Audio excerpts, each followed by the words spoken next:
Hello, everybody. It's James here, and once again, I have with me. Honestly, it must be one of the most content people I've ever talked to in my entire life. Life is going good, Scott Norton. Good morning to you. Apart from the fact that Chris got you up very, very early to do this interview, which I apologised. No, that's great. I'm glad to be here with you. Yeah. I was going to open with a question.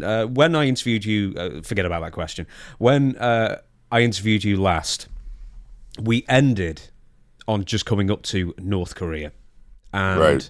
Everybody loves the stories of North Korea. I think it was sort of brought back to the fore a couple of years ago when there was a Dark Side of the Ring episode dedicated entirely to it. We got dozens of questions when I solicited questions for this show, or the last interview, I should say. People don't realise that you were in the main event, night one, for a 20-minute time limit draw with Hashimoto. Right. How in the heck do you wrestle against in front of that many people who don't really know what they're seeing? It was horrible. Here's the situation. Me and Hashimoto wrestled like a week earlier, and I think it was in Nagoya, and we burnt the house down. It was awesome. He and I had a chemistry that it was physical. He was tough. He could handle it. I could take it. And we're buddies, man. But I mean, when we got that bell rang, we tore each other's ass up. So we go out there, these people, it's about as quiet as it is right now. The noise in this 175,000 people, you're all this lead up to it. You're just like, you're fired up, because it's such a big crowd. And then you go out there and it's just like, it's like doing it. It was like it just no noise. They just sat there and they watched us. And the thing about it is, here's the funny part of it. Me and Flair are in a limo, which they called a limo, where they were little green Mercedes Benz. They were about as base order as you could possibly get. And we're going to the show, and they got their freeway system was like 6 lanes going this way and 6 lanes coming the other way. And I'm going, God, there's no traffic out there. There's nobody here. No cars. We found out that's for the military, for the flights, planes, and everything. So we're going to the show, and there's nothing but people walking forever. And I'm sitting there talking to Rick. I says, Rick, can you believe this? I mean, we're really drawing a crowd. Excuse me. The limo driver says, do you mind if I speak? I says, you speak English? Let her rip. I mean, we had taught nobody knew what was going on for a good day. And he says, what do you mean by drawing a crowd? I says, these people really want to come and see us wrestle. I said, this is awesome. He says, no, they don't care. He says, forced attendance. If they don't show up, they get a bolt in the head in the morning. And I go, oh. So that was a little indicator that these people ain't fans. So anyways, as we were going further towards getting to where we need to go, the crowds got bigger. And it was like just driving through people, and they're parting away. And you get a look at them. It was horrible. Their faces were sunk in. They were starved. They had no food. And they were wearing these jackets that had like padded shoulders on it. And the clothes just hung off them. Their appearance was like they were bigger than they were. And it was just, I mean, it was terrible. And that's why when Inoki and Flair wrestled the main event the last night,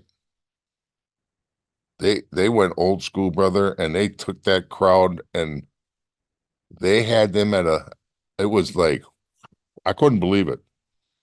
It was one of the best matches for the situation I've ever seen in my life. With I think Inoki was the only person who was known in North Korea because he was Ricky Dozan's protege, and Ricky Dozan was North Korean. Am I right? Right. Yes. Were you disappointed not to get a giant vase at the end of the end of the match, like Inoki and Ric Flair did. Did you see that? Well, we didn't, we went out and did this strong style match that was just, I mean, physical as, and they didn't understand it. They were mad. Like if you had a guy down, you didn't kill him. I'm serious. When like just stomp his head in, it was like, it was just a different situation. The Road Hawk was in, and he stood on the top rope and he just yelled at the crowd, like, "What are you doing?" Because I mean, you went through all this, the Steiner brothers. I mean, nobody's getting nothing. Benoit, Scorpion did this some moonsault, whatever, and I think it was Otani who he wrestled, and he came across his face with a boot and just, I mean, busted him up bad. And the people went, "Ooh!" I mean, that kind of got him a little bit, but it was, the blood was flowing, the teeth are laid out, and it was, a bad Hmm. before or executed move. I guess in a totalitarian regime, all they understand is absolute brutality. Just Yeah, something to react to. there's people that have contacted me over the years, and there's a guy I can't remember. He's from Europe someplace. His last name, he's from Switzerland, and he's doing a documentary on that show, and he's trying to interview everybody and get as much information as he can. So he was talking with me for a while. He said the next day when we left, this is no kidding. I mean, and I talked about this yesterday, not on air, but with a friend. And the next day after we left, the whole stadium was full again, and they did a mass execution where they took like two cranes and they hung over 100 people and made the crowd stay there for hours. And they still have posters of us about how we were the just horrible individuals, there to rape their women and kill them and everything.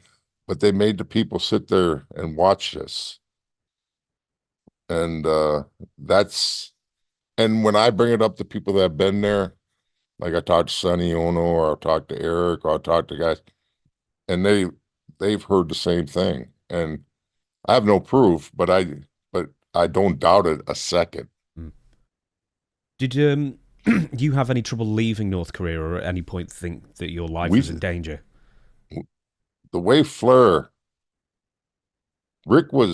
they put so much pressure on him because they wanted him to turn on America, say that North Korea is the major power in the world, blah blah blah, all the nuclear weapons they got, and they were getting him. And Rick stood his ground, best he could. And what I went through was absolutely insane. But they did to Rick was hard on him. I mean, he Rick was either standing next to me, Scott, or Rick Steiner, or Hawk. I mean, he was absolutely. They had him just like flipped out. We got back to Nagoya. It was raining out. Rick's got the alligator shoes on, the $3,500 suit and everything. He got down on his hands and knees to kiss the air the tarmac. I mean, he was like just because that plane that they came over and got us in, that thing hasn't flown in 100 years. I mean, the airport when we went in through customs area, there was dust this thick in there. Nobody been in there for years. I mean, it was just, and they took our passports right away. And that's when Flair just started going, "Oh my God." And to tell you the truth, if it wasn't for Ali, I don't think we'd have left. Because what I experienced between my phone call home I'm sure you're going to want to get into that. Oh, we can get into whatever you want. Oh, I mean, I mean, what they put me through. I tried to call home for 3 days and I couldn't get through. They wouldn't let me get through. What you had to do is I was on the seventh floor. The elevators weren't working.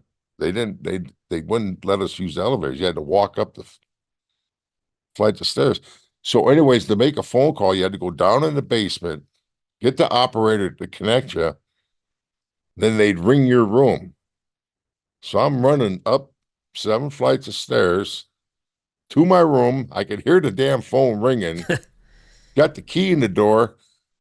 Just when I get to grab the phone, stop ringing. This went on for 2, 3 days. Finally, they let me call home.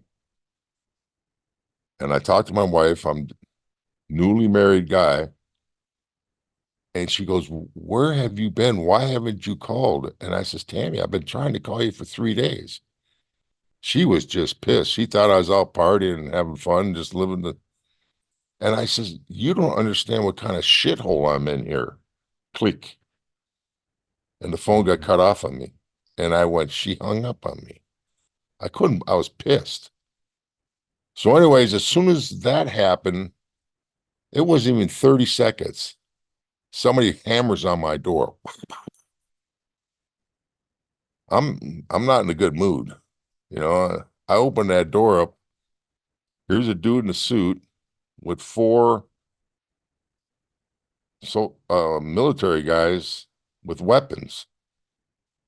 And they took me out of my room and they took me straight away. I walked right past where the operator was, and we went down underneath the hotel and they grilled me, man. I mean, they were pissed. You can't talk about North Korea like this. I mean, I honestly thought that they were just they were these certain people would come in, military people, and the looks they were giving me, and they'd come in and they'd talk to me, and they were just disgusted with me. They were just like, they wanted, it was unbelievable. And when they finally brought me back to my room, Hawk was right next door to me. I called Hawk up and I said, just come to my room because, the phones are tapped. So, anyways, they came to my room and all of a sudden, here comes Masa and Tori because they wasn't told them. You got to make sure your Americans don't say bad things about North Korea. And they came in the room and they go, "Scott, you got to," and I says, "Oh," I told them what happened because what they're doing to me. And I mean, they just wouldn't let us call.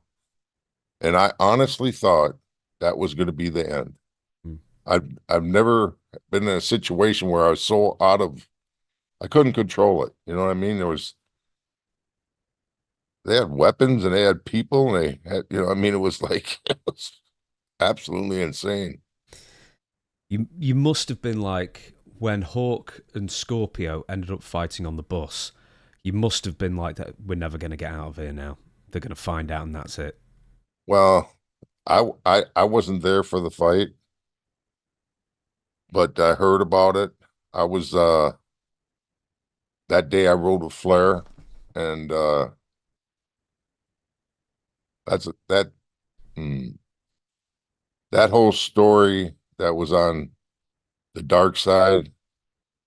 You could take about 95% of that, open the window up and throw it out the window because it didn't happen that way. Okay. I promise you that. I mean, the dark side, they've contacted me afterwards to do other episodes and whatnot. But after that one, see, they didn't have the main guy to do the interview. They didn't have Flair. He was the guy. Everything was, went through Rick and, they wanted Hogan at first and then they went to Flair. And they put all the pressure on Rick and the story would have been around him. For them to take North Korea and turn it back around to Scorpio and Hawk with this little spat they had on the bus was bull. It was terrible. And I just, they lost my trust. You know, Hawk was going through, he wasn't 100%. And he had Hep C. He was taking the interferon. It made him feel like shit. And I actually talked to him that morning. And what happened there happened. And, you know, I heard that Hawk just didn't do anything. And he hit Mike 3-4 times. But like everything that was brought up, like happening, you know, they were in the elevator and he said, I ran out of steroids and pain pills, was such a lie because every time you left your room, you had 2 guards with you. And everywhere you went, and the only time I seen the elevators working is when they took me out of my room. We went to the elevator. And I'm going, why weren't they working when I'm running up and down the stairs trying to get this phone? They were, I thought they were going to shoot me when I said something because I was a little combative. But then I realized I'm in some trouble here. I mean, but it didn't, none of that really happened.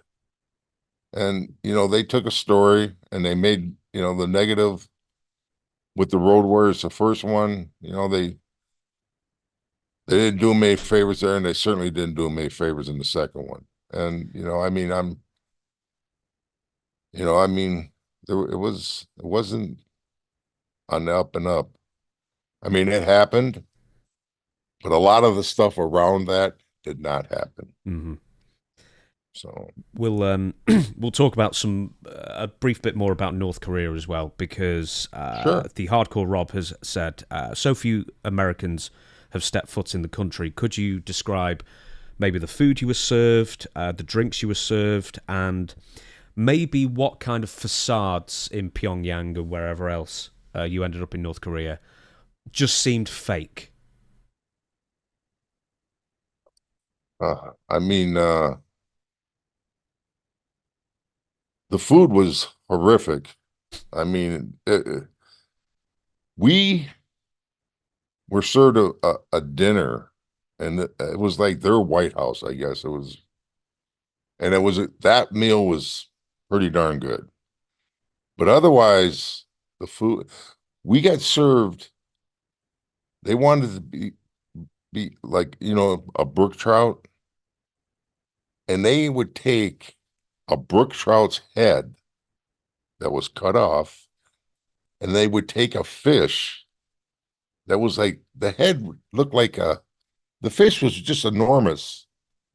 It was just like it was, the smell of it was horrific.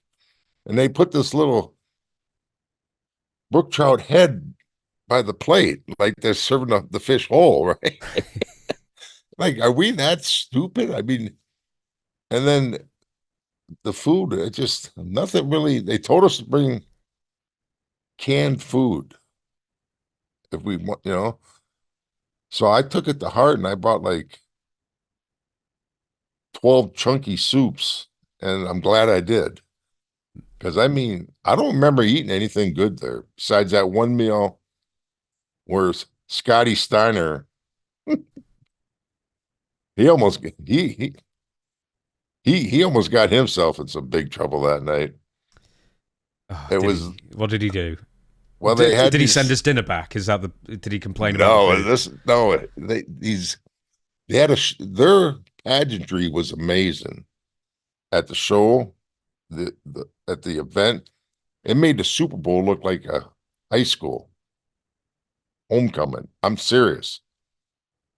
So, anyways, they had these dancing gals, and somehow or another, they're changing their outfits right in front of you.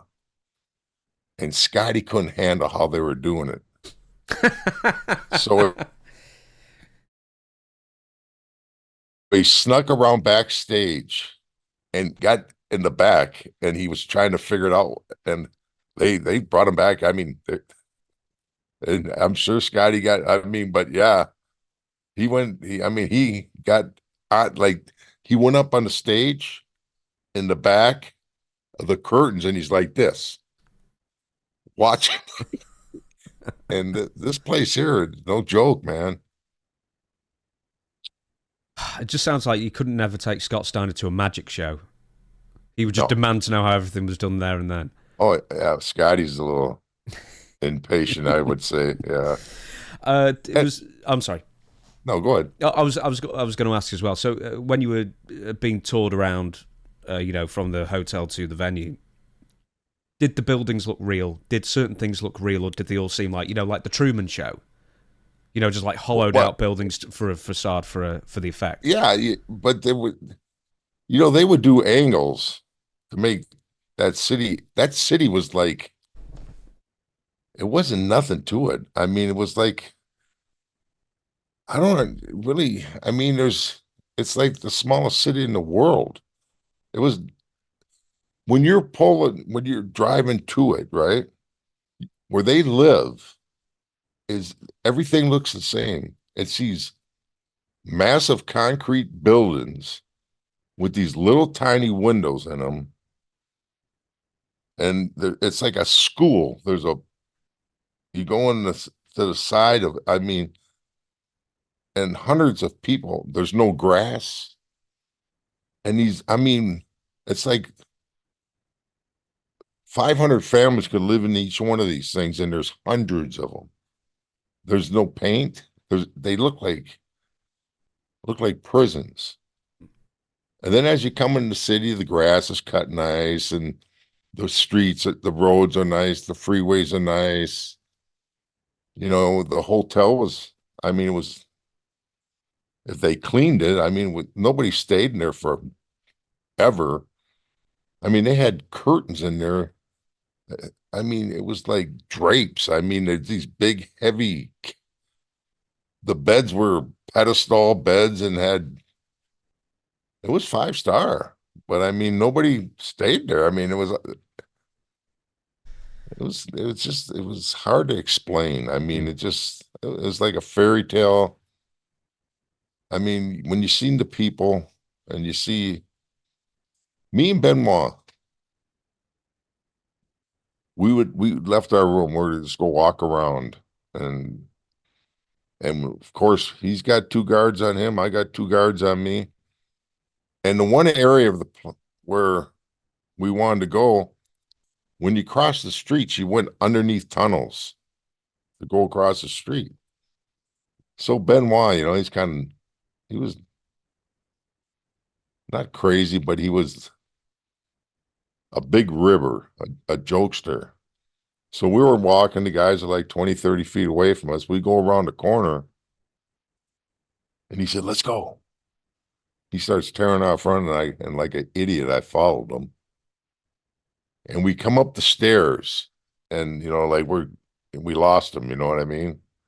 Like, and I don't even know why we even thought of doing it, but why I did it.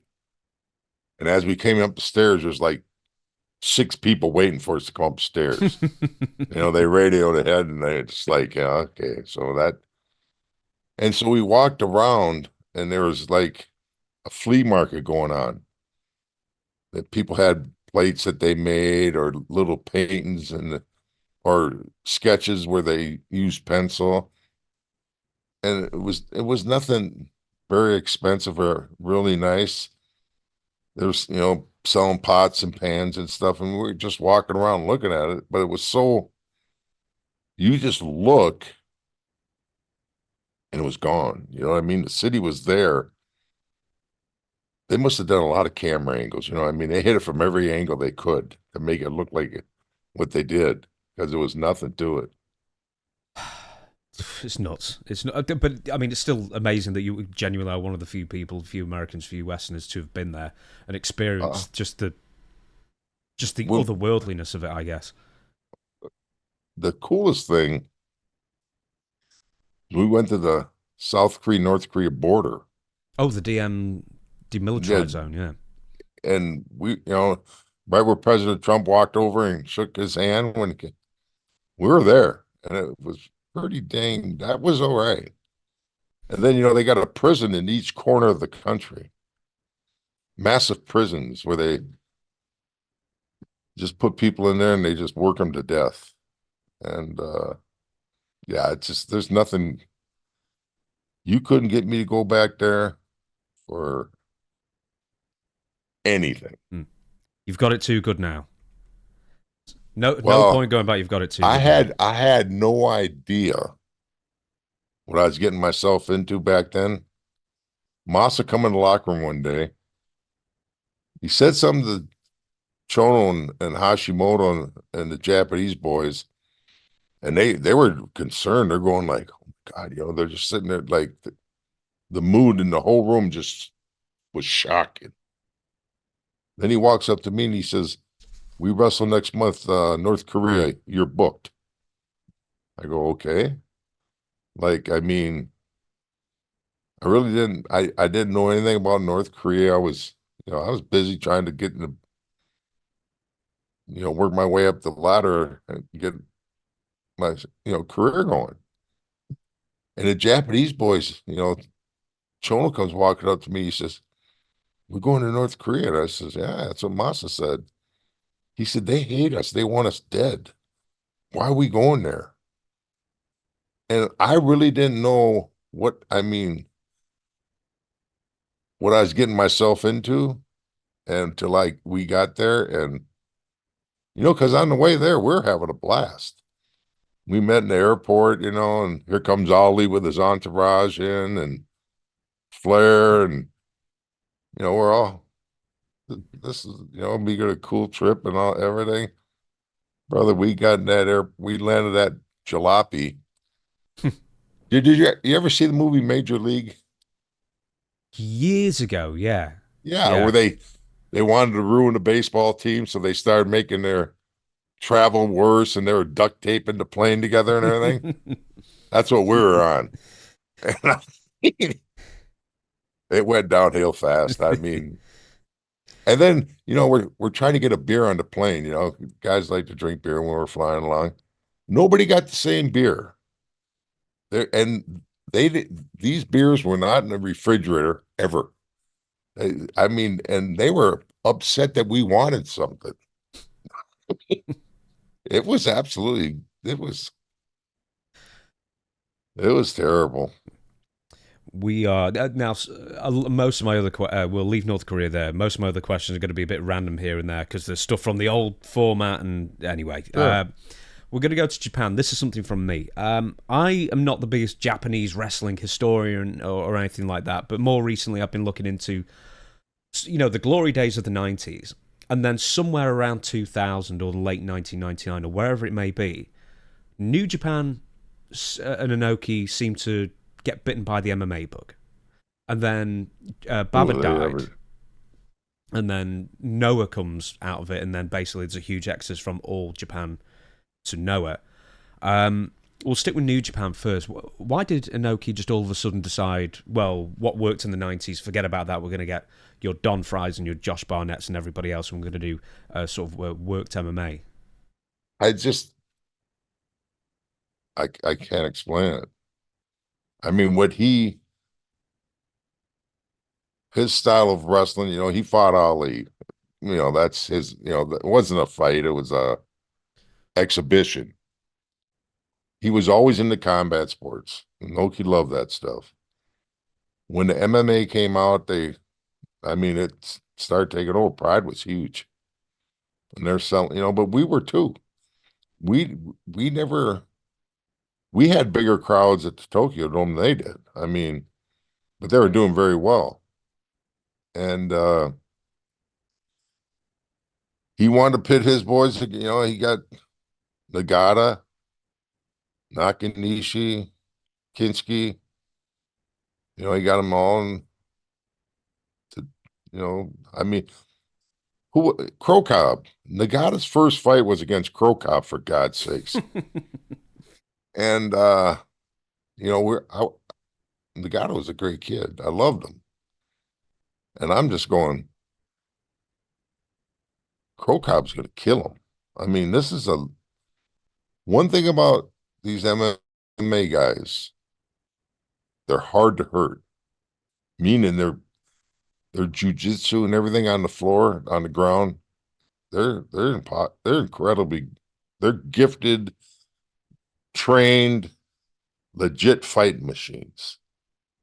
And if you're not that, I mean, in a bar fight or something, I mean, you're gonna square up but when you're in that world, you can't take three wrestlers that had a high school or a college wrestling career and expect to put them in there with these guys and to have any kind of, outcome. But he went nuts with it. He just, they brought Don in, they brought Josh Barnett, and they would bring other guys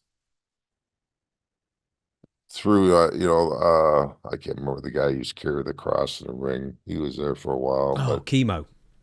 chemo, yeah, and I like Don a lot. Don, at first he was very difficult, because he came in the locker room and nobody's gonna take. He tried to be the tough guy in the locker room. We didn't give him the locker room. Nobody backed down from Don. But we got a ton. I mean, who's tough as nails, brother? I mean, he did a spot. We're working a spot, and he was jumping off.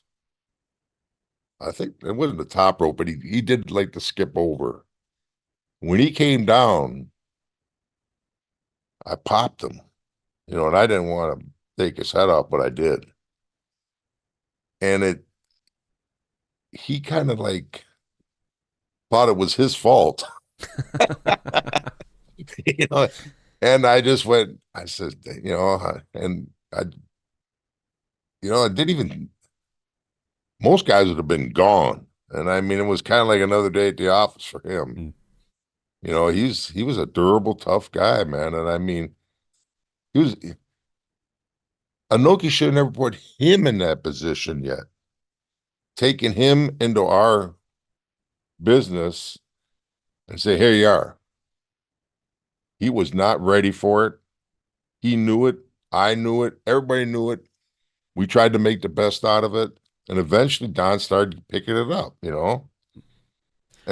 But just like everybody else in this business, you start getting a push.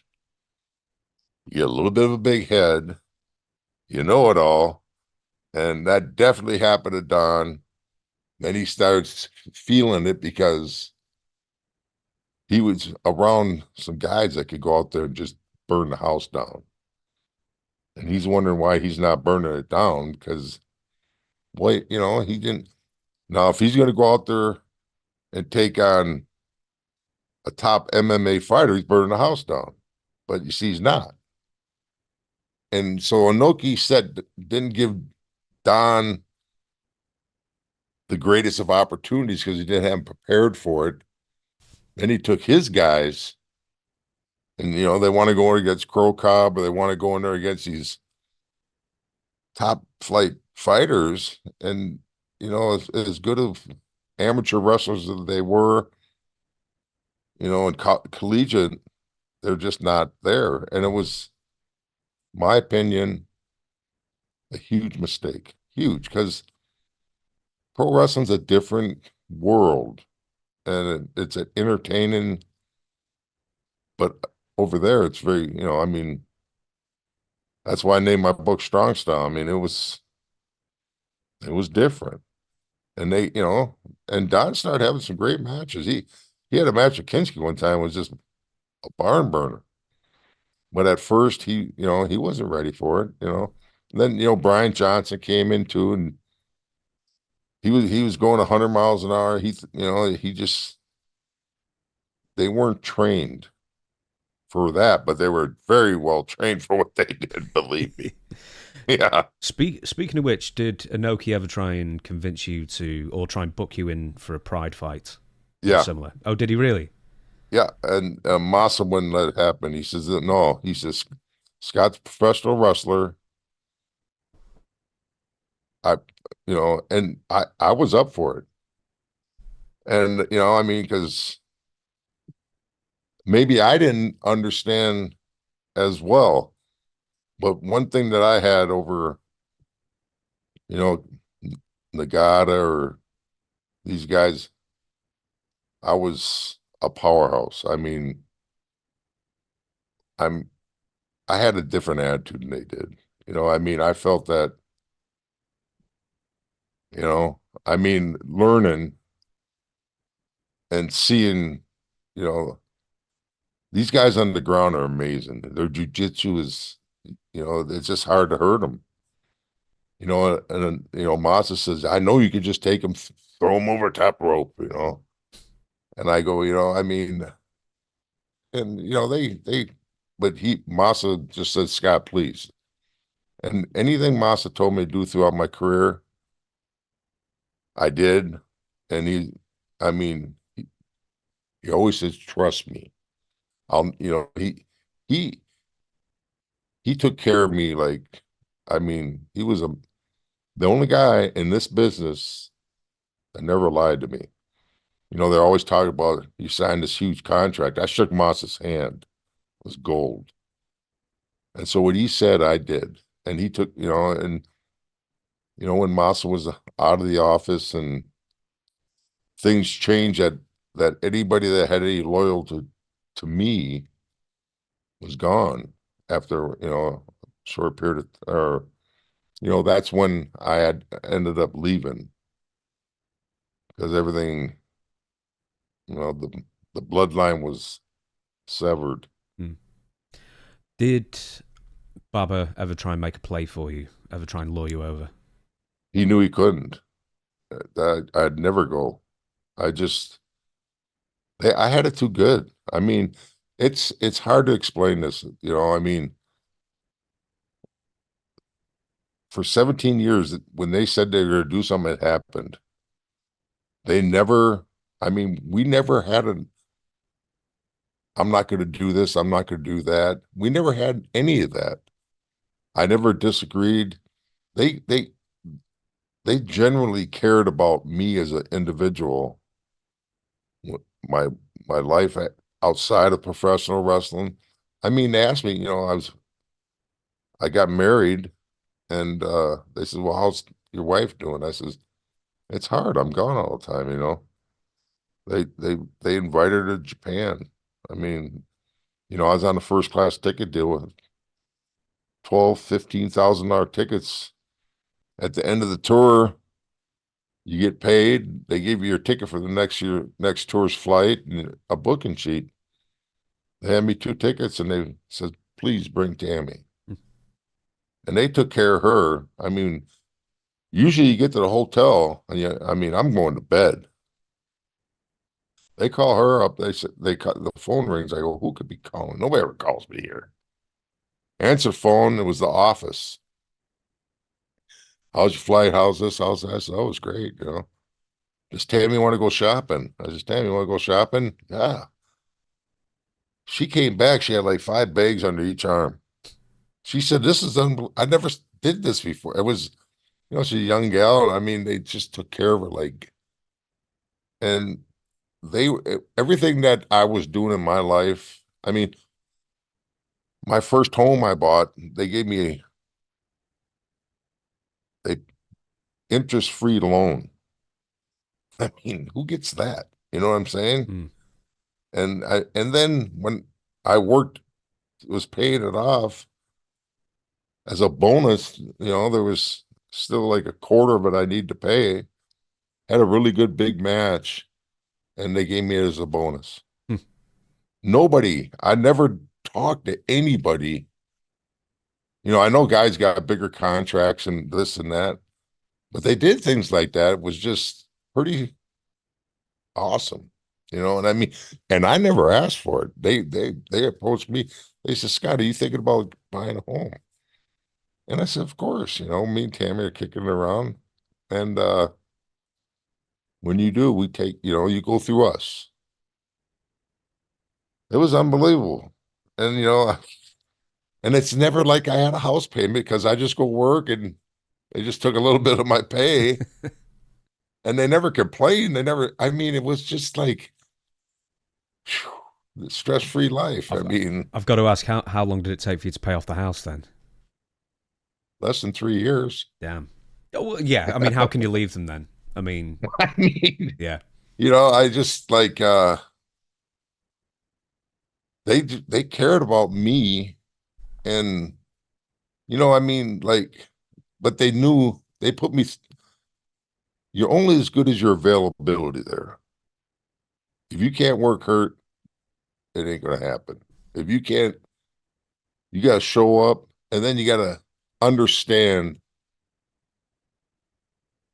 you gotta get yourself over, but you gotta make them. And I learned that. And like when Nagata lost that fight to Crow Cobb, I put that son of a gun back on the map. They came, I mean, I knew it. I mean, when he got kicked, I knew it was me and him because he needed to be, he's a hell of a wrestler. I mean, it was such a risk that he took. And to get to where he's at now, he got not lucky. He had to work his ass off to get the people back. He showed the pride and toughness to go in the ring, but I mean, he got smoked. And I had a match with him, and I hit him with everybody's finish. I mean, Goldberg's finish, all of them. I did 10, 15 finish moves on him, but I never pinned him. And all of a sudden he started to come back, and I beat the living crap out of him for half an hour. And then finally we did this big deal, and it was a great finish. And I'm in the locker room, and Lager's going, "That was perfect." And we got him back up, and it took a while, but he did it. But yeah, that was, I they shouldn't have done that to him. Mm. They shouldn't have let him. And afterwards, after that happened, they kind of started asking me if I was interested.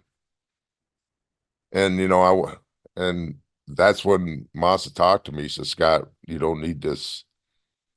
And I says, "You're right. I mean, you're the you're the lead dude. I'm doing what you want." And I probably, I don't know who they would have put me in there with. And at that point in time, we're kind of crazy. It would have been dumb.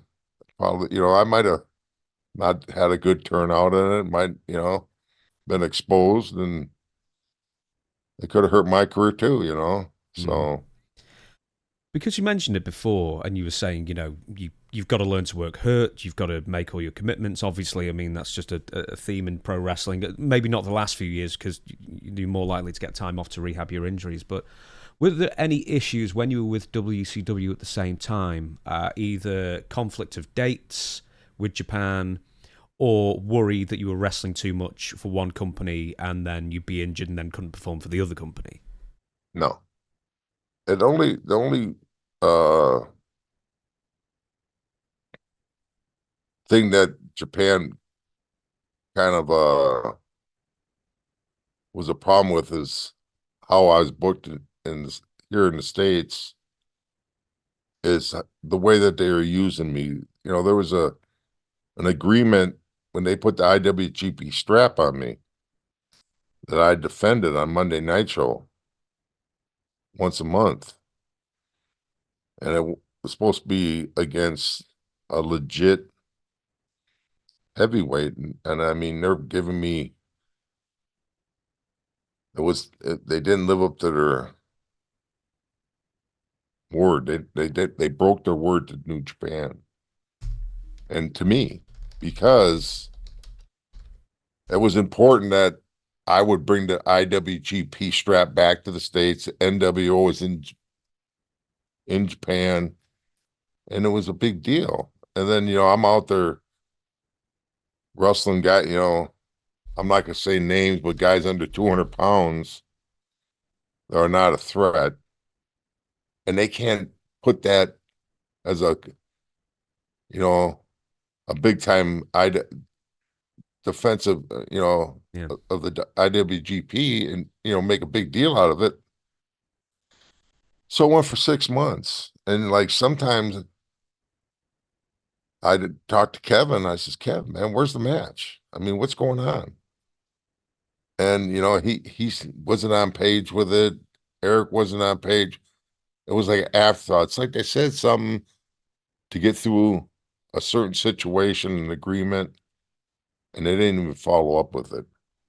And ultimately cost me my run with it because they had me set up with Muda, and we were going to do a big dome show, and I was going to hold the belt, but they came, and I knew it because what was going on with what they said was going to happen in the States. It didn't, and I knew going into that match when they came in.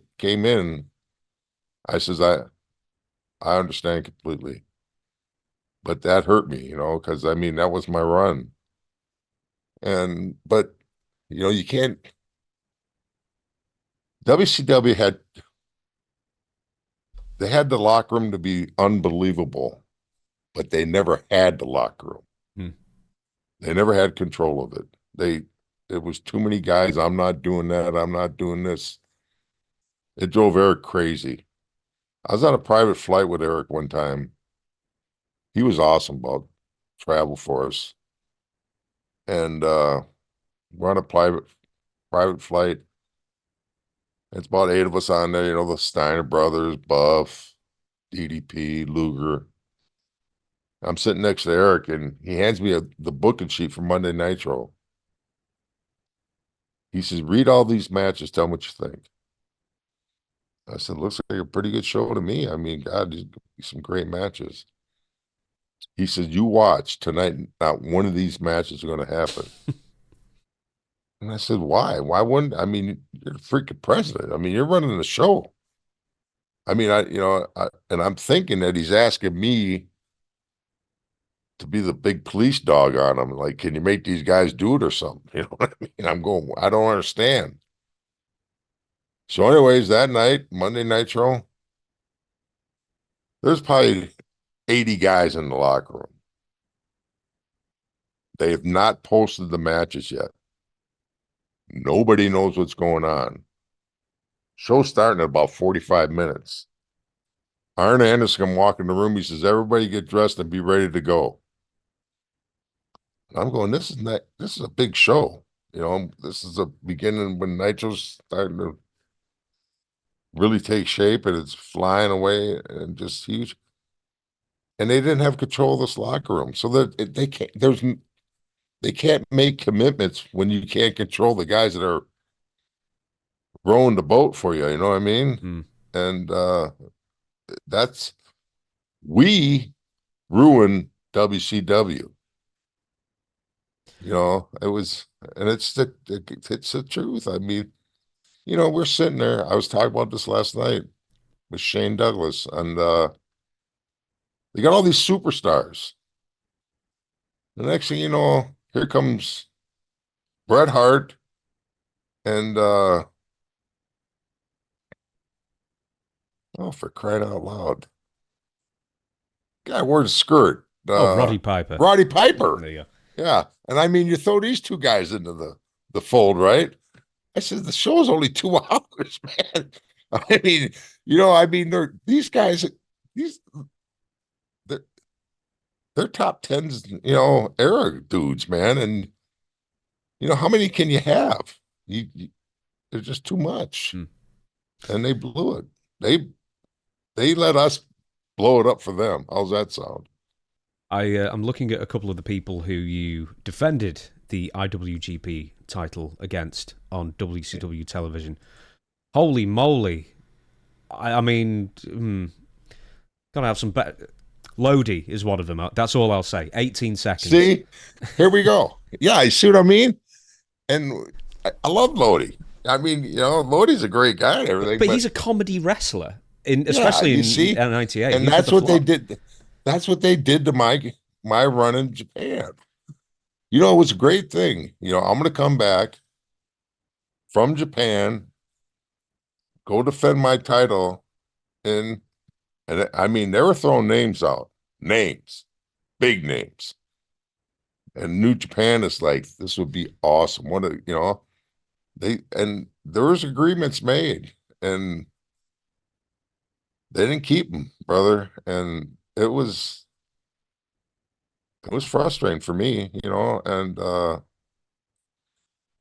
I know why they weren't kept. I know who had control of what was happening there. We talking a certain booker for Not, WCW at the time. well, not a booker, just who had control Hmm. of what happened with the shows. I mean, when Eric's got a week's worth of work put into building the show and none of the matches happen, I'm going, well, who actionated? Who had that power to say, you know, so, Who had that but creative control? Is yeah, essentially, yeah. exactly. That's the word that I was missing out. And we know who had it, and brother, I mean,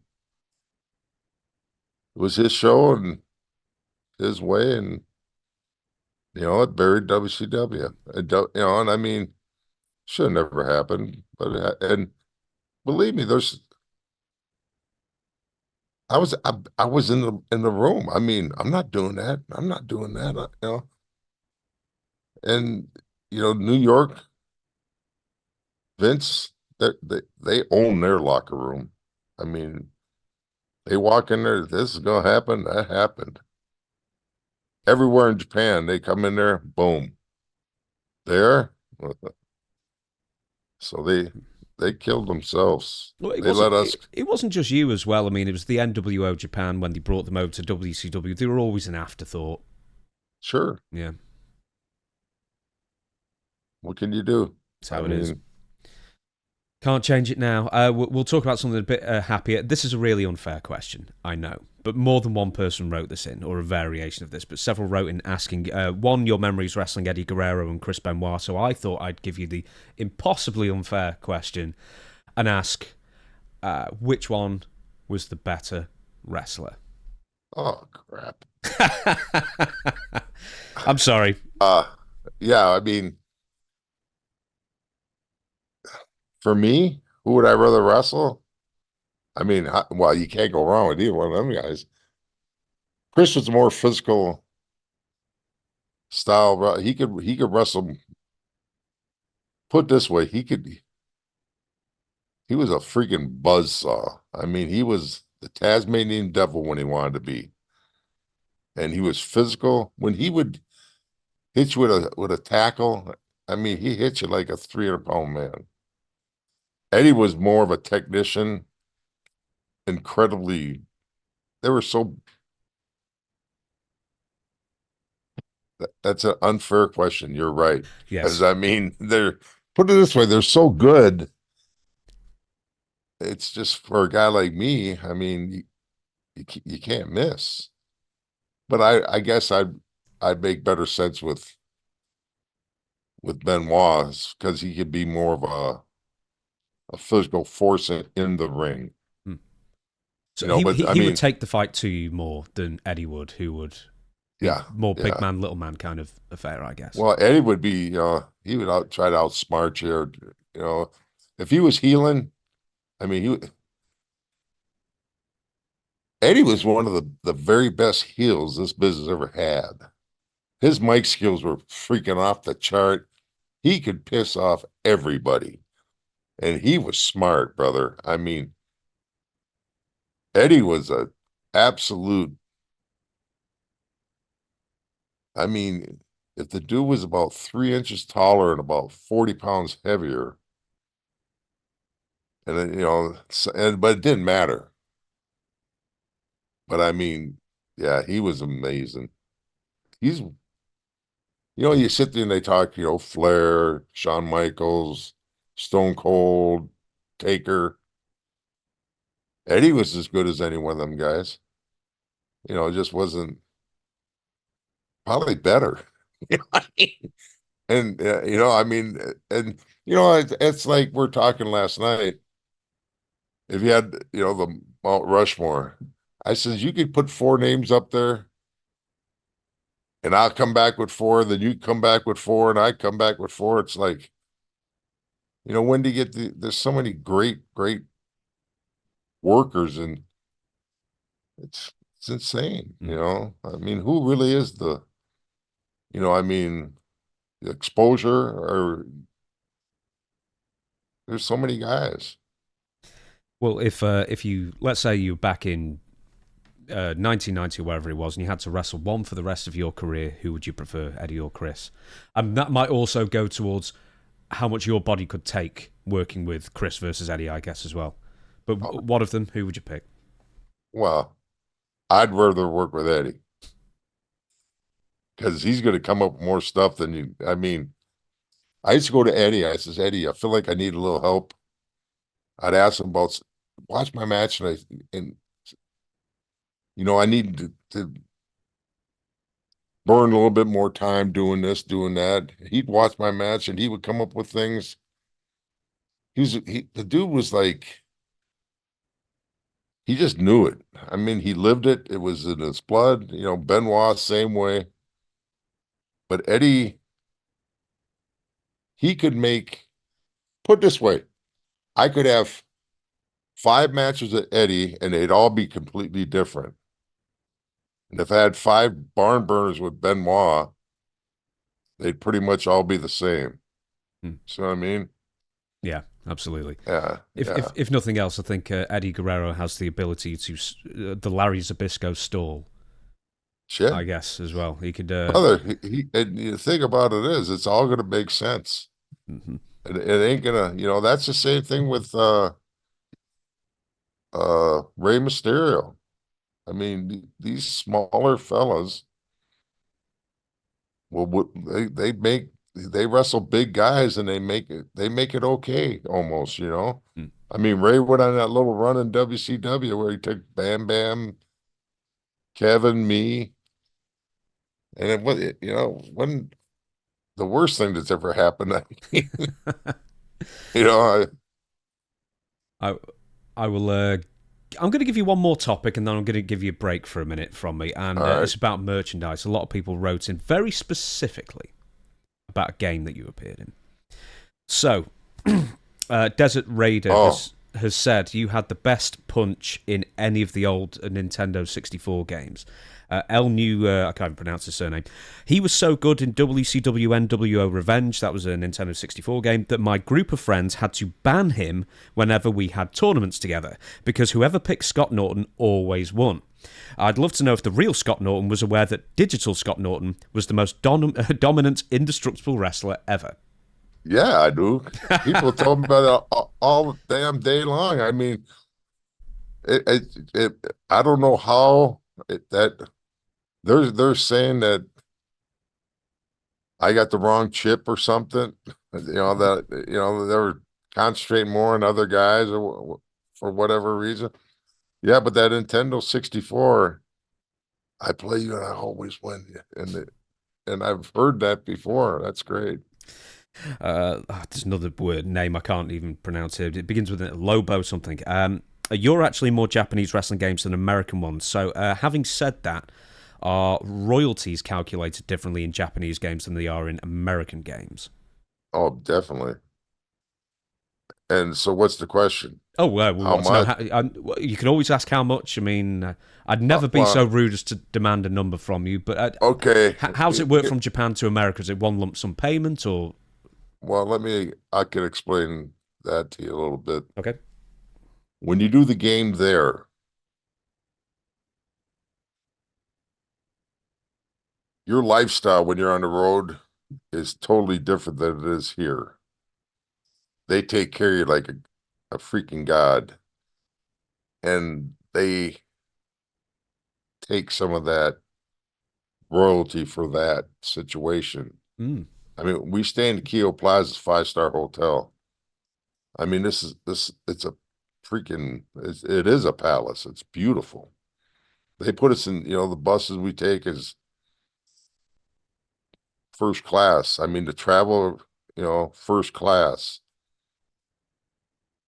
They give you per diem for food. I mean, they take care of you. They take you out to eat every damn time you turn around. So they get some of that. I did a commercial, beer and beer commercial. They made as much on it as I did.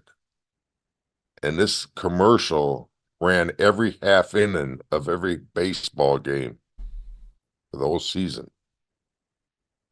So you make, they, how do I explain this to you?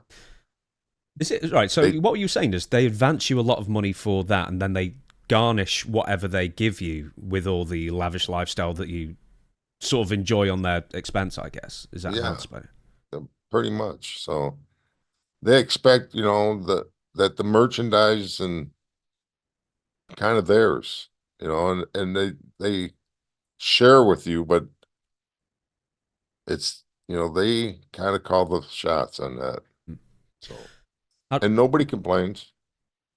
how do the I American mean, games work then? So you had a few appearances, most famously at WCW NWO Revenge. What work, if any, did you have to do for that? Did you you, need the scans, all that kind of thing? well, no, you get paid, occasionally, quarterly, whatever. And they started out kind of nice, and then they just, they weren't so good. I mean, just kind of like anything else, you gotta, you know, merch is a little different here than it is in Japan. They do a ton of it. I mean, they what they did with the NWO merchandise over there was unbelievable. Mhm. That was a hell of, that's why I couldn't understand why WCW didn't just nurture that relationship with them. I mean, because they're killing it merchandise wise. I mean, they were doing as much merchandise in Japan that we're here. Did you ever get a cut of that NWO since you were a member and you wore the t-shirts? No, no. That was just, you just got, a better pay. You know, he, I, I don't know what the other guys are making. But I mean, Eric was pretty easy. He was a very nice individual, put it that way. Do you have a favourite? In fact, I'll ask you this: what was the most lucrative? I wouldn't ask the number, but if you want to give a number, you always can. What was the most lucrative piece of merchandise for you over the years? We're talking figures, T-shirts, game appearances, anything like that. God, this Royalties is for a tape. crazy. Last night, me and Bagwell were talking, and when we're doing Vicious Delicious, I did a little YouTube deal with him last night, and I came out with I had a airbrush painter that was pretty dang talented, and he made a red brick singlet for me, and then I had a vest that had red bricks on it, and Buff said that's not going to work. It just ain't going to work, Scotty. And I said, I think it is. Next thing you know, about 2 weeks later, Bagwell's wearing, because it worked. So, anyways, all that merchandise from that was really good. So they got me booked on a big show, and it was like at the Budokan. And I wanted this guy to paint me a special pair of boots. And so, anyways, he did it, and it was my likeness on the boot, and it was super cool. And I was just like, I couldn't believe he could just do that. So he showed me one, and he says, you could take that one. I'll get the other one done for you before the show. Well, the guy disappeared. So I ended up having one boot for all that, and I'm going like, that's kind of worthless here. So my wife, she put it on eBay and it was auctioned off. And I couldn't believe how much we got for that one doggone boot. I wish I had about 10 pair of them, buddy. Oh, come on. What's the number? What did he get? It's got to be four figures, or are we talking five? For, but I mean, it was pretty significant Yeah. for, and I just went good night. But I got some stuff still. I got some cups and some trophies from big tournaments and everything over there that some guys are talking, 10, 12 grand Hmm. for some of these You ever going to cups. release them? You ever going to release them into the wild and let people bid on I them? would, I would do it in a heartbeat just because I'm tired of, I mean, they're in the way. I mean, we got a nice condominium in Houston. It's awesome. It works so perfect for me. 25 feet to the right, I dump my trash. 25 steps to the left, I get my mail. My rig's right there. Life is so simple there. And then when I get to the ranch, now I'm busting ass on me because it's monstrous, Hmm. but it's fun. But that lifestyle is good. But we took this giant house full of furniture and we went and kind of put it in there. And I said, this ain't working, honey. Hmm. And she understood, but she holds on to this stuff. You're gonna wish you had that, and I mean, like there's a kid in the family, his name's Troy, and he's 9 years old. He's amazing, huge fan of mine. And when like I'll show him all these Japanese magazines and everything. He's taught himself how to write it and read it. He's a very intelligent kid. But so I pull this stuff out, the IWGP heavyweight champion belt, and we take pose for pictures. And he just loves this wrestling so much. But he's a great kid, great student, doing everything right. And I show him this stuff, and that's the only time that we really enjoy it. Like Chono gave everybody in Team 2000 this personalized belt. The belt's got to be worth 20 grand. And it's in a big, nice display box and everything. And that's been sitting in the closet doing absolutely nothing. I used to have my man cave with all my stuff, and it was cool. But I don't need that stuff on the wall no more. And I don't, I can say, if somebody can enjoy this, I'll let them. Hmm. But Uh, she always says, that's like our little fallback. I says, okay, I mean, but I got some really cool stuff. Whatever you do, don't give your address out, for God's sake. You'll be getting 500 fans trying to force the way through your house to get at that thing, I'm sure. 500, Oh, 500 hardcore collectors, let me tell you. this, yeah, I tell you, and that's like my over the top trophy. People they want that dang thing too, and so I would do it. I mean, it's not that for the money. It just the trophy ain't why you did it. It just that's just that's something that's a ceremony or whatever it is. I don't need to. Some guys cling on to that stuff, and and that's cool if they do, but I don't. Okay, then. So we're going to do our game that I never got around to in the first episode, and it's firing line. So basically, I'm going to give you a name of somebody. You just tell me good. I'm suspecting you're pretty much going to say everyone's cool on the list. If there's a funny story that happens to go along with the name, Gotcha. please throw it in if you can. The very first one, you mentioned it before as well, Bret Hart. Excuse me, Bret Hart. Bret Hart. I don't know Bret really really super well, but a flight we were on, and it was like from L.A. to Atlanta, we got talking for a good long chat, and Owen, Owen just had a terrible accident passed. And I was telling him that, Owen ribbed me pretty hard.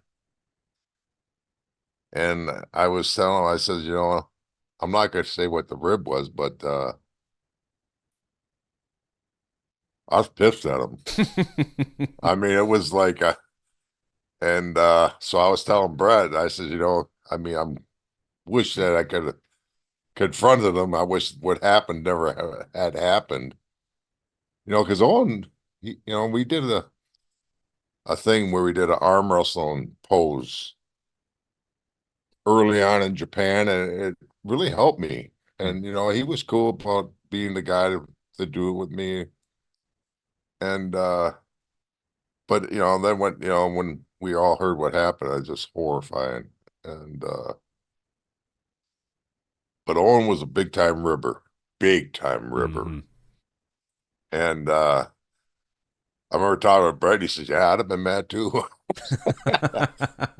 So and Brett's pretty cool. We both he loves hockey and I love hockey, but I didn't have a lot of really a lot of interactions with him. I he's a super great wrestler. I mean, he's kind of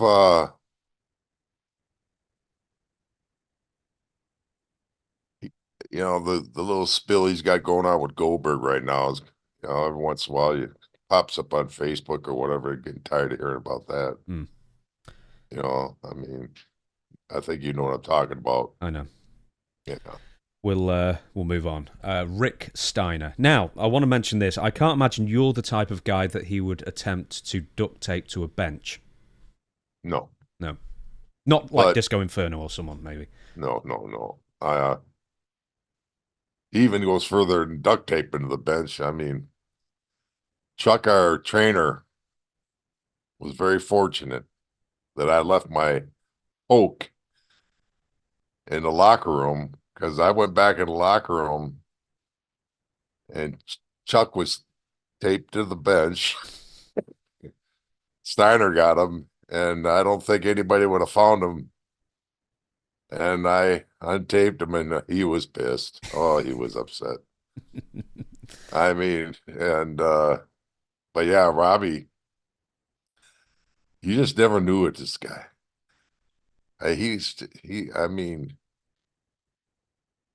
if you see his life right now, I mean, he's on a school board. He's like the most normal guy in the world. But you put him in the wrestling world, he's like the Tasmanian devil, man. I mean, he was just everywhere. I mean, he could fit in. We'd be in Japan, and there's nothing to do there sometime for a guy like guys like us. We're stuck in the city, Tokyo, and we'd go and eat dinner. And I mean, he probably wasn't, cheap or nothing, but when he got like bored, he would spend hundreds of dollars eating in Japan just because, I mean, it was just, I don't know how to explain it, but, Mm. and then he's nuts. I mean, Robbie had some great, him and his brother, some of the best matches. I was just talking with Shane about that last night. I never seen him had a bad match in a big match. I never seen him have a bad match. They elevated everybody they were in the ring with, everyone, every time. I take it you went to Ribera Steakhouse quite a lot because I went there in Oh June. yeah. I went there in June. It was like, man, that's one tight space to sneak in Well, there. we were. I was doing a signing yesterday with Barbarian and Ming, and I says, "Look at that! Two gals come walking by. They have Ribera Steakhouse jackets on." I says, "How great would it be if we could just all go there and have dinner?" He says, "God, and that was that was like a highlight in everybody's career, you know. And one of the coolest things is, you know, the Ribera Steakhouse. They got pictures of wrestlers and MMA fighters outside, you know, and I was one of the lucky ones to make it on there with Don Fry's on there. Goldberg made it on there. I think Stan, but it's a pretty cool thing. I mean, that's really a cool thing. When you look up at the ceiling and all the framed photos are on the ceiling as well, and I remember it's nice seeing that some photos are clearly 40 years old plus. I remember seeing one straight above me, and it was Brutus Beefcake with a big mustache. So you're almost like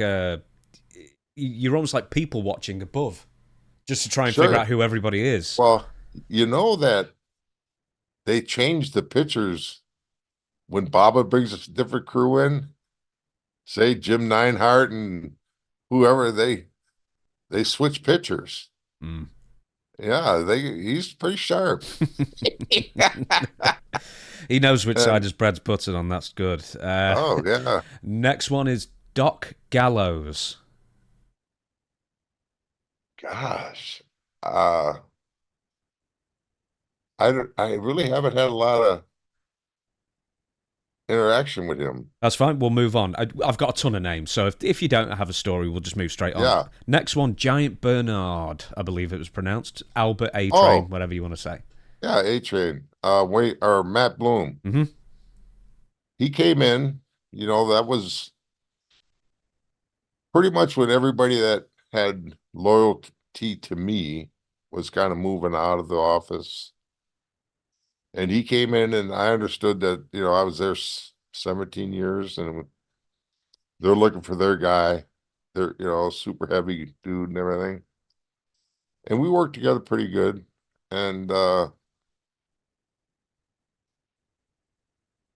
had some matches and so on and so forth. And it kind of a situation where I don't know how to explain this one, but it got uncomfortable at the relationship as far as friends and business. And I'm not saying that he handled it wrong, but it wasn't as smooth as a transition that it might have been, as far as I was willing to work with the guy and do anything. And it got beyond the wrestling scene, you know what I mean? It went into Facebook talks and things behind talk, and you know, I didn't care for that. Oh, was he And taking feuding? Was he? well, it was just certain things. It didn't it you know, the friendship kind of, you know, I haven't talked to him for years. And at first he came on the bus, and when he met me, he goes, he was freaked out. And he goes, and like 20 minutes into the ride, he goes, "Can I say something?" And I says, "Yeah, what's up?" He said, "You're a really nice guy." I says, "Okay."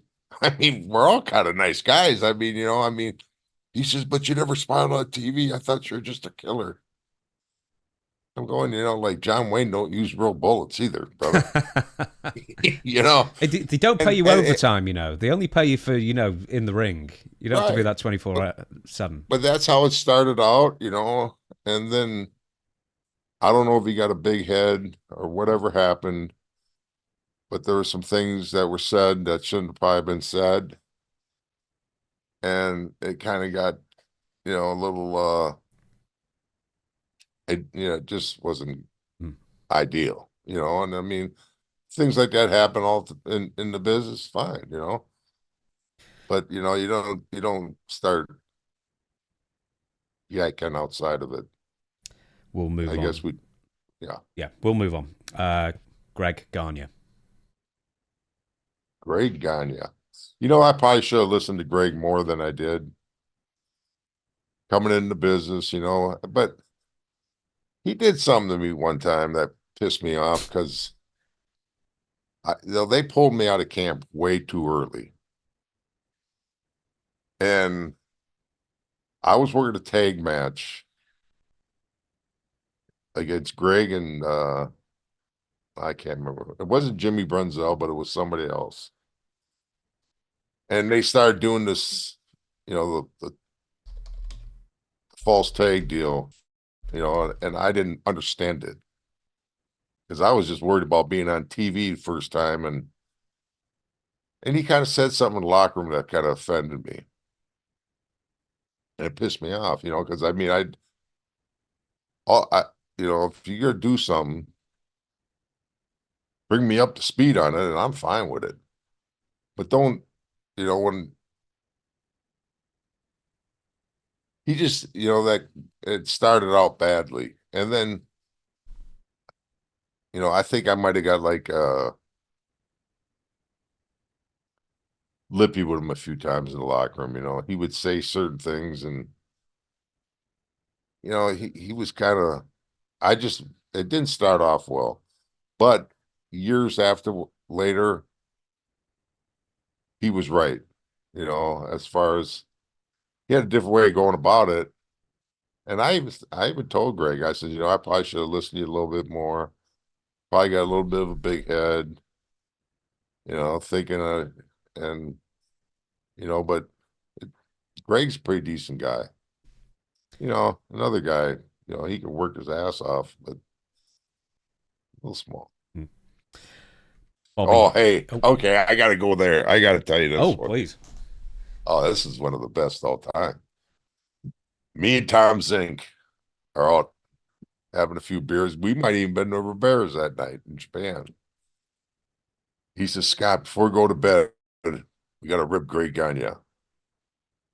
I says, all right. I said, shit. So we get back to the Keo Plaza. He calls Greg Gagne up.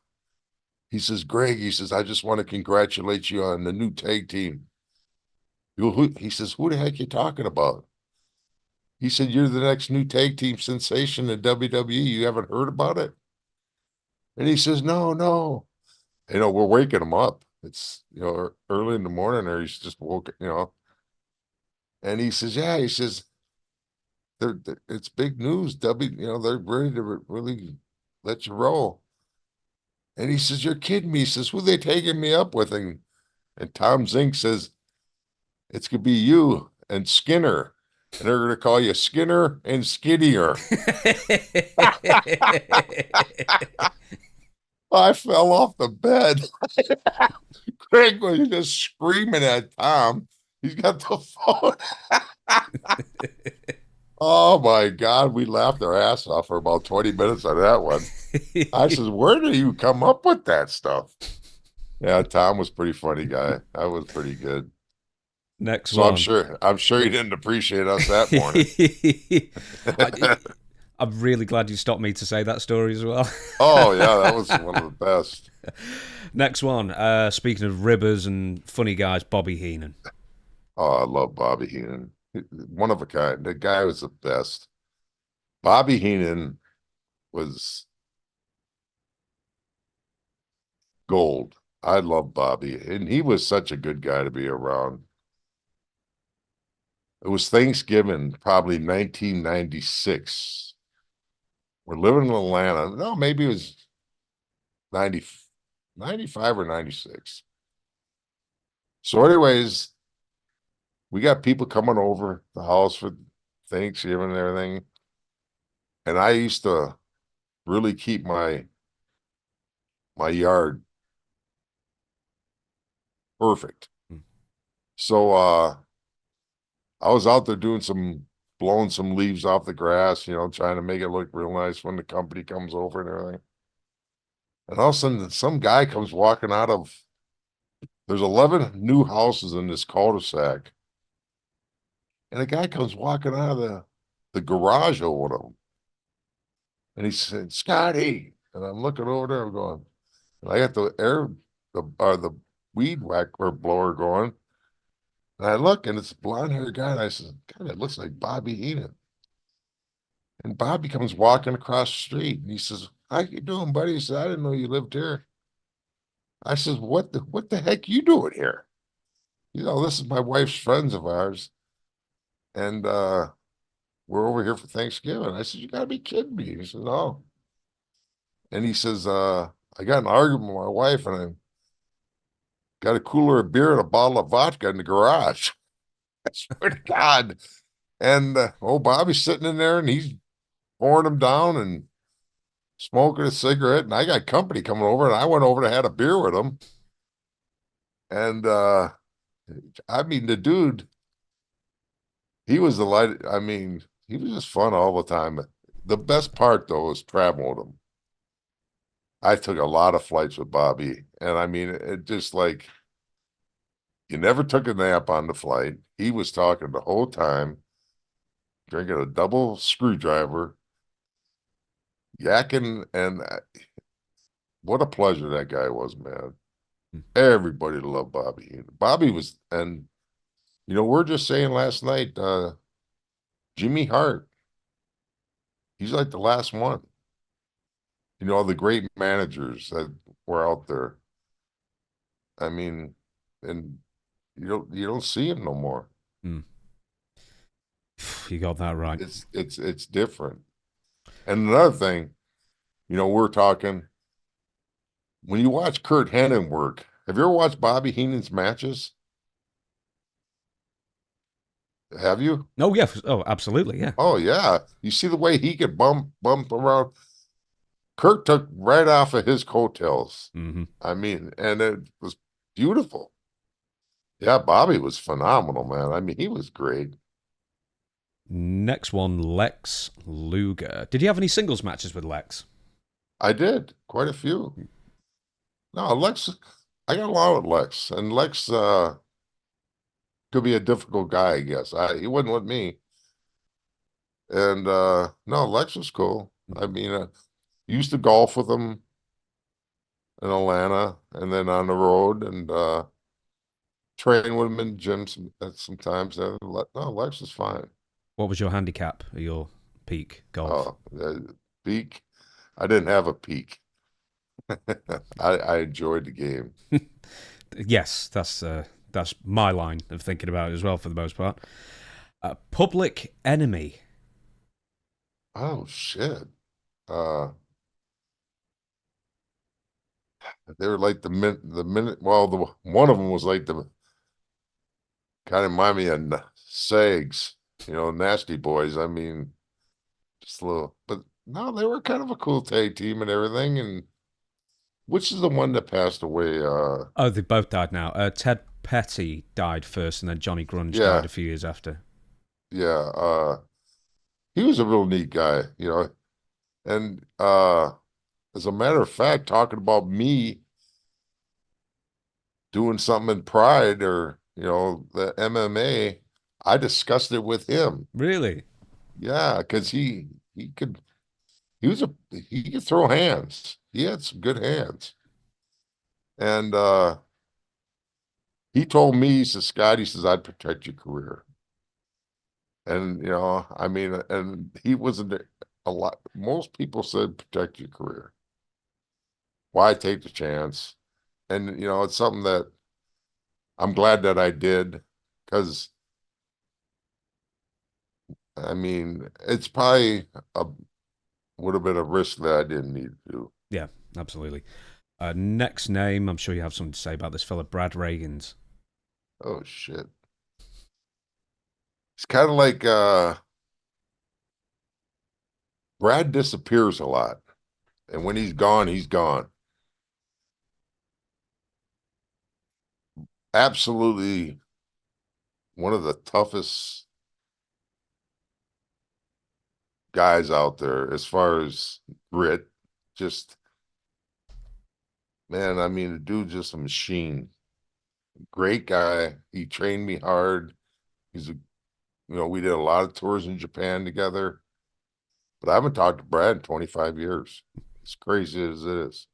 And he told Wayne Bloom, he says, the phone works his way too. And I says, Brad's never called me once. And I was talking to Jerry Lynn yesterday. He says, I called Brad and he called me back like 6 months later. He said, just returning your call. I said, okay. I said, that's a pretty good So memory. his answer machine's full then. I guess. Next one is, let me have a look. Juventud Guerrera. I've written down. Juventud. Yeah. He was a good kid, man. He was always nice to be around, you know, and he did his deal. He's still rolling. I mean, I just seen him doing a match the other day. Saw something on Facebook, you know, he's still in the gym working. He's a good dude. Hmm? Diamond Dallas Page. Diamond Dallas Page. DDP's always been fair with me. You know, I have no you know, I mean, we never really hung out or did, you know, in the locker room and You never did yoga together then, I take it. no. He's always uh been very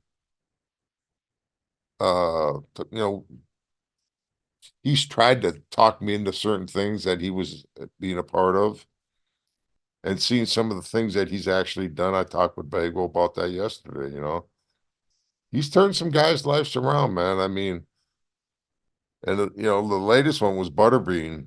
And you know, at the beginning of this, you know, I kind of thought it was, you know, I didn't really, you know, but I mean, he's got some guys back on their feet doing them quite well, and I know DDP's doing really well with that. You know, I see him every once in a while at the signings, and no, Dallas is cool. Yeah, looking healthy. Now, I don't know. I don't know if people are going to know this. I'm going to say the next name Yokozuna, but when you faced him, he was still Great Kokina, I believe. Yeah, yeah, he's a hell of a guy. I mean, unbelievable worker.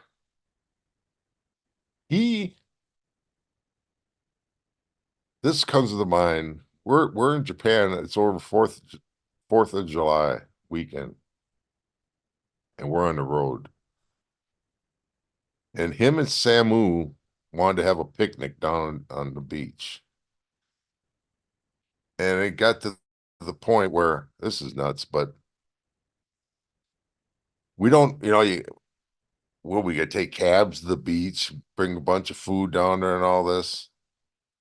So Samu is crazy. These island boys are nuts, brother. Samu rented a van. Get this. Swear to God, with a library card. Hmm? Yes, he rented it and totaled it out. So we hauled everybody down to the beach, got a little barbecue going on, and we're sitting down. And yeah, it was just like they're very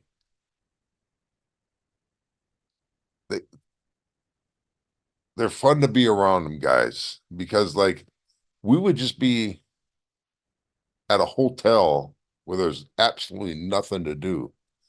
We take the desk chairs out of the hotel room, go down by the elevator because they had a beer machine. And we just sit around the beer machine and we drink the damn thing dry. But and you just sit and talk, you know, nothing got to be fancy. They're just good guys, man. But, you know, he was a hell of I watched him and Bam Bam Bigelow have a match in Corrigan Hall. And they wrestled like Hooven Toot and Eddie Wood. They didn't do a big man match. They did the arm drags and all this stuff. It was unbelievable. I mean, it was pretty damn good. Speaking of vending machines, I I noticed this the first time, I noticed it last time, but every single thing seems to be owned by Coffee Boss. Do you remember that brand? They're in every single vending machine. They've got like 90 different versions. Oh, you're talking about in Japan? Yeah, in the vending machines. Oh, yeah. Loved it. Everything is coffee, boss. I drank so much canned coffee over there from them. It's their black stout coffee. I would love to have that here. You never drank Pocari Sweat, did you? About a million of them. Oh God, they're disgusting. They, God, they taste yeah, like they were. saliva. Yeah, they were everywhere. It was one of our sponsors. Oh really? Yeah. Oh dearie God, I me. forgot all about that stuff. Yeah, that it's kind of like a weird fresca or something. Yeah, as I say, it always just tasted like saliva to me. It's like just drinking more. Anyway, I'll give you two more, then we'll move on. Ray Trailer, Big Boss Man. Oh, Big Boss Man was great. When I first moved to Atlanta, he called me up. He says, Scott, welcome to Atlanta. He says, is there anything you need? I'm your guy. I help you out, blah, blah, blah. And then about a week later, he called us up and asked us, me and my wife to go out to dinner with him. We went out. Ray's a great guy, man. And what a talent. Mm-hmm. You see, like, Ray Trailer is one of the best professional wrestlers in the business. And he actually, got very little TV time with WCW. And he's a player, man. They had so many players that they had too much. I mean, they just no didn't work. Yep, absolutely. And we'll end on this one because someone actually wrote in to ask about Brian Adams and your time together in Portland. No, Brian was God, this is crazy because me and Tammy were talking about Bryant last night. It's Bryant was a great guy, man. When I first came into Portland, he was a little, I was kind of taking his position, but he was moving out, he was moving on. And we worked a match and it was good. But Brian I golfed with Brian quite a bit. Did the gym scene with him. Our wives are real good friends. Uh, Brian was a hell of a guy. It was terrifying, just horrible when he passed so early in life. But yeah, Brian was a good one, man. And he was another ribber. He said, Scotty, you got to get in on this one. I says, what's going on? I was just walking in the hotel. We're in Tampa, I think. And I walk in the hotel. He says, come here, Scotty, come here. I says, what's going on?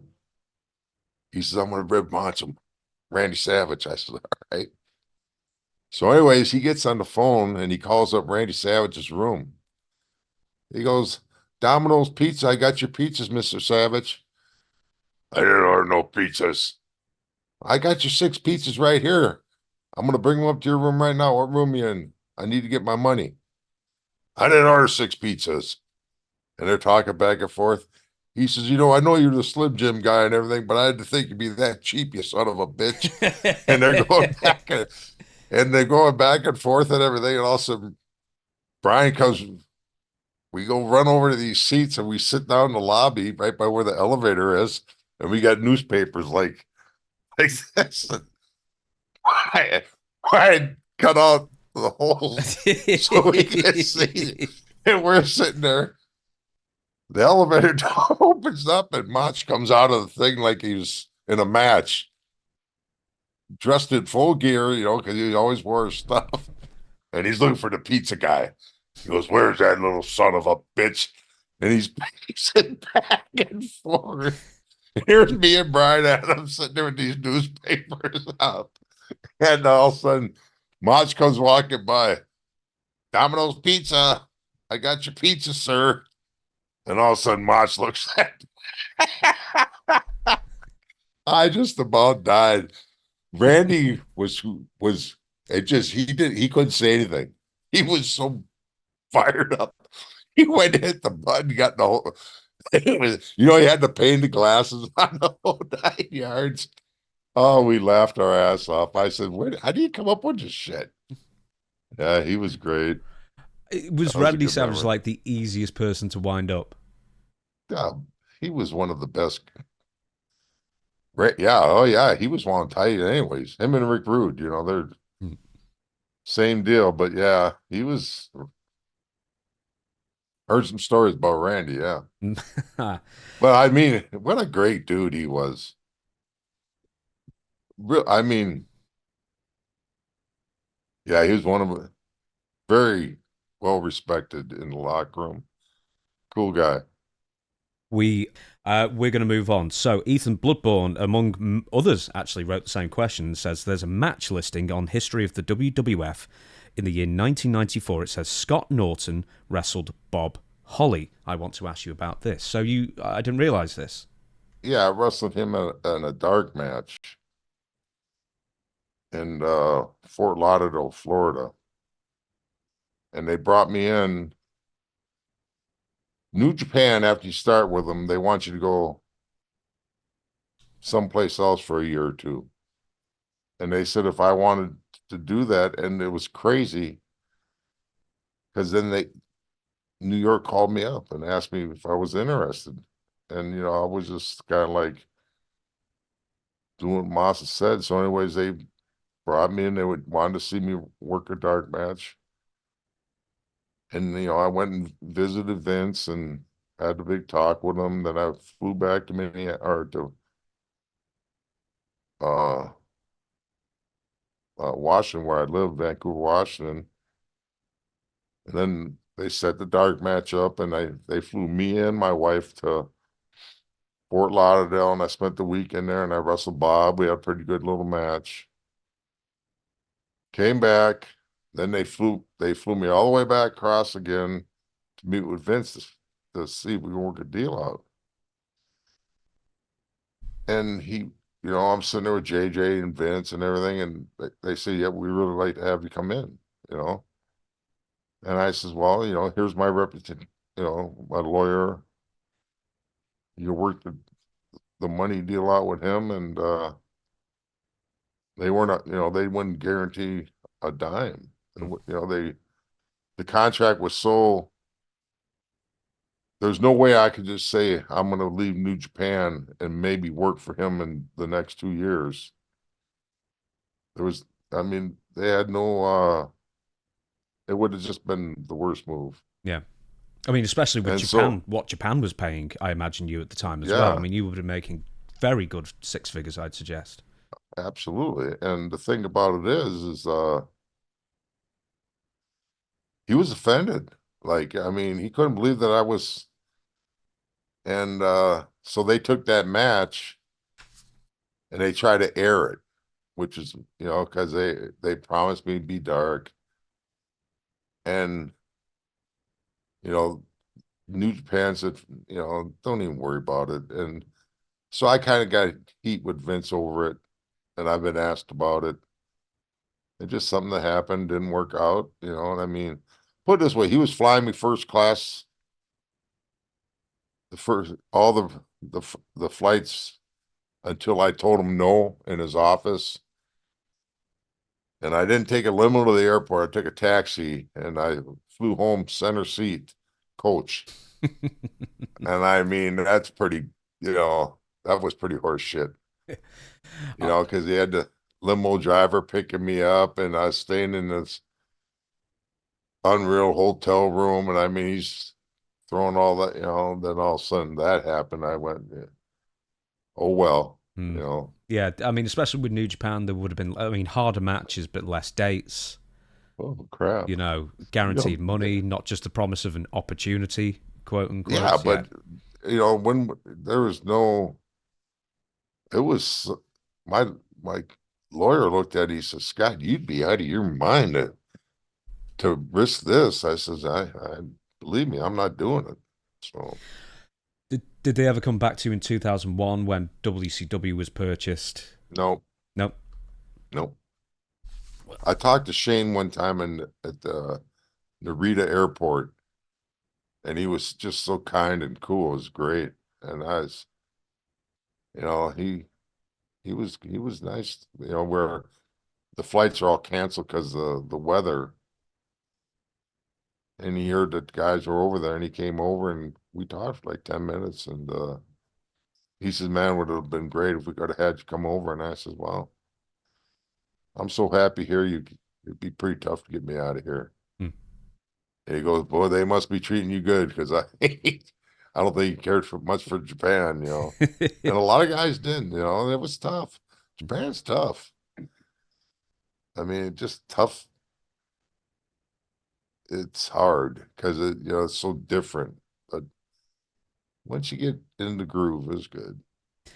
Now, we're going to, you mentioned it before, and a lot of people obviously have written in asking about Buff Bagwell. And the very first question that came in about Buff is sort of a leading question, is WA2K has written in and says, how do you still have your sanity after teaming with Buff Bagwell?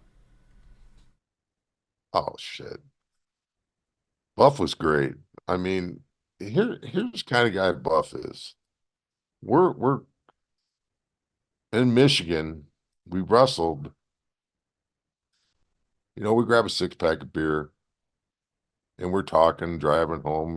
Shouldn't be doing it, but we had a beer on the road. A lot of guys do. And we're yakking along, and also we drove right past our place we're supposed to turn off. We're just talking so much. And he says, can you believe it? I passed it up by 30 miles. I says, for crying out loud, what are you thinking? We're back and forth. But he said to me, he says, Scotty, he says, you're a good guy. And I said, you are too, Mark, man. This is, I'm really enjoying working with you as a partner and everything. And he says, I just got to tell you this because I want you to know this. He said, you got to keep an eye on me. And I says, keep an eye on you. He says, yeah, there's nothing I wouldn't do to get ahead in this business. And I just want you to know that. And it was as honest as could possibly be. And he's always been like that with me. He's always been straight up, no BS. And it's a lot of guys aren't. Now, Mark had some hard times, but look at him today. I did a YouTube thing with him yesterday. I mean, that poor knee of his is just absolutely a mess. Is he still on crutches? No, he's stiff-legging around, but it's bad, Yeah. and he's clean. He's in a better place I've ever seen him. And he's such a good guy, and I'm happy for him, but Marcus was, you had to know what's important, what's not important. What their lifestyles were, how they ran and did on the road. I didn't roll like that. And it's just, everybody gets caught up in something. But, Mark got caught, I guess. Retro, all these names and usernames, I can't barely pronounce them. Retro Tiberon, I guess. Were there any plans for Buff and yourself to win the tag team titles before Buff got injured? We were talking about that yesterday as well. I told Buff, I says, we're just a unique team that I don't think we needed titles. And that's something that, in Japan, Moss always says, Scott, you don't need belt. I says, I didn't ask for it. He says, but it's good to know that you don't need it. You know what I'm saying? Not everybody needs to be the champion, just need to be the player. And, I think that he and I could have really had a good run, and he's a good partner, man. I mean, we're so different and vicious and delicious. People are taken to it and all of a sudden paying. With Buff, I'm going to say this for Buff. When he injured his neck, and it was sort of it was a Rick Steiner bulldog that he was so light that he just missed his head, and then a freak accident, and Buff sort of lands on Rick's back almost and breaks his neck. When he returns, correct me if you think I'm wrong, that was prime good guy making of a new main eventer when Buff overcame the odds. He was out for 6 months or something like that, and then they immediately turned him bad guy again and put him in the exact same position he was before he got injured. And I always think, man, he had so much sympathy in '98. You'd think And that they'd yeah, have rolled with it. Yeah. yeah. Uh, that it's why did they put us back together and turn us baby faces? I mean, they just, I don't know, it's hard to, they're always trying to work for the show, not the long run, it seems like. Hmm. They want that show tonight to be the very best it can be, which is cool. But then, I, Who knows? Who knows? yeah, who does know? Another person wrote in and said, "Who came up with the name Vicious and Delicious?" Buffalo said he did it, but I think it was Disco Oh, Inferno. really? Yeah. Well, duct tape to a And bench. I don't know if Disco got duct taped to a bench, did he? I'm sure he did at one point. I'm going to hear about this now, and I'm going to be told otherwise, but Uh, never mind. I remember one time I was wrestling him and I danced on top, standing on his chest one time. He said, "That's great, Scotty." Yeah. And I said, "Well, you can handle it." Uh, Disco was great, man. Glenn was a good dude. I never asked you this. What was the biggest you were during your career? Oh, 350 something. Too much. I mean, I was a better wrestler at 3 and a quarter. What were you doing at the time? More weights, or how They long did it feed you take to like a sort of drop damn the weight? king. They feed you like a king in Japan Ah, sometimes. I mean, good God. that'll be it. This next fella, Jason, actually wrote in sort of what you said. I was wondering if there was any talks about either yourself or Buff Bagwell rebelling against the New World Order in storyline. Waste of time. Were you ever a politica? I mean, did you ever go to the boss or anywhere and say, "Hey, maybe we should do Never. this instead"? Never. That's what the problem was with the company. I mean, I had some ideas. I mean, if they asked me to do something, I put my twist to it, try to, but if you did that, I mean, it just drives them crazy. They got uh, they got a hard enough time just trying to get the 10 matches that night. It just, it was a cabal of bullshit. And the way things are ran there compared to what happened in Japan was like a windstorm blew all your notes away. Nobody knew what the hell was going on. Japan was like a smooth ran machine. You walk in, you found out what you're doing, you did it, made the show as best you can, you did what you need to do, and then, oops, I kicked the camera. But it ran the way it's supposed to be ran. This place here, none of that happened. Hmm. I'm going to move on to some random questions and we'll leave it there. Mikey Yarrington has asked your favourite receipt that you gave to somebody. Ooh, my favorite receipt. Probably Vader. Vader gave me them clubbing forearms. And I turned them around and put the nice dinger on him.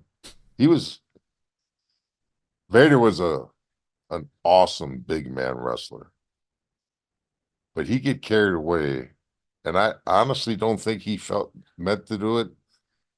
But the crowd started coming, and all of a sudden he started laying that shit in there, and if you didn't stop him, you're in trouble, and you had to. you had to give it back, you know. And I mean, he one time we're working a match and it was going great, and he was awesome, and you could always tell what was going to happen at the end, how he was like in the ring. When it was for him, he was light on his feet. He was moving like a freaking liger. And then when he's going down, it's like pulling a freaking sewer cap off. It's just like he's just a slug. And he was he was a legit pain in the ass when you were going over on him. As far as getting, he was so talented, it was unbelievable. I mean, my opinion, he's best big man ever. I really believe that. Mm. But I mean, he would take liberties on you towards the end of the match. And that didn't, some guys didn't like it, and I was one of them, you know. And if you don't come right back right there, he's gonna just run you over. So I shot some receipts there, and probably Hashimoto. That son of a bitch, I loved him. I know he's gone, and that saddens my heart.